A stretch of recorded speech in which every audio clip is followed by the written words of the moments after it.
కానండి ఒకటండి ఏదైతే మొన్న జరిగిన దాడి గురించి మాట్లాడుతూ సెంట్రల్ సెక్యూరిటీ ప్రాబ్లమే ఇదంతా అని కొంతమంది మాట్లాడుతూ ఉన్నారు. సో మీరేం చెప్పదలుచుకున్నారు? ఎందుకంటే రాష్ట్ర ఇంటెలిజెన్స్ ఉంటుంది, సెంట్రల్ ఇంటెలిజెన్స్ రెండు ఉంటాయి.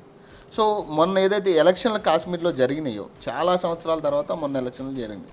సో తర్వాతే ఇదంతా జరుగుతుంది అనుకోవచ్చా? అంటే ఈ ఉగ్రవాదులకి ఆ ఎలోనెస్ వస్తుంది అనుకోవచ్చా? 370 ఆర్టికల్ రద్దుకి ముందు కశ్మీర్ అంటే ఒక అగ్నిగుండం. పొద్దున్న లేసి ఎక్కడ రాళ్ళు వేసి కొడతారో, ఎక్కడ బాంబులు పెళ్తాయో అని చెప్పి భయంగా ఉండే. దాని తర్వాత మనం దేశంలో ఉన్నప్పుడు ఒకటే న్యాయం, ఒకటే చట్టం, ప్రతి ఒక్కరు ఒకటే పౌరుడిగా, ఒకటే రాజ్యాంగం, ఒకటే జెండా మీద బతకాలి అని చెప్పి 370 ఆర్టికల్ ఆ రోజు అక్కడికి అమలు చేశారు. 370 ఆర్టికల్ వచ్చిన తర్వాత కొన్ని రోజుల వ్యవధిలో యునైటెడ్ టెరిటరీ లాగా ఉండే, ప్రెసిడెంట్ రూల్లో ఉండే, అన్నీ కూడా సక్రమంగా ఉన్నాయి, మంచిగా ఉన్నాయి. అందరు పిల్లలు స్కూల్కి కాలేజీకి వెళ్తున్నారు, వాళ్ళ పండుగలు వాళ్ళు చేసుకుంటున్నారు, మన పండుగలు మనం చేసుకుంటున్నాం. All of a sudden